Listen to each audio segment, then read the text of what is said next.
The following adaptive exercise is focused on plyometric powerful strength development.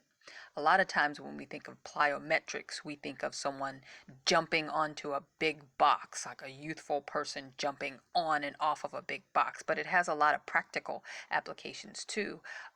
For example, falling and catching yourself. That's a quick, explosive skill you'd need, or catching a coffee mug off of the table is another one.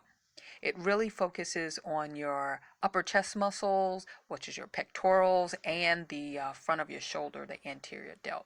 You can start off kneeling on the floor, on a bench to put yourself on an incline, and you're going to powerfully push off of the floor, catch yourself lowering back down. You can also do this seated as well in a chair or on a couch. You're going to raise your hands above your head on the wall to create that incline, and do the same thing powerfully.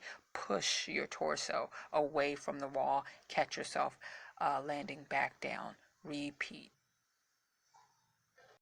Thanks so much for watching. Please like, share, and subscribe for more adaptive exercises.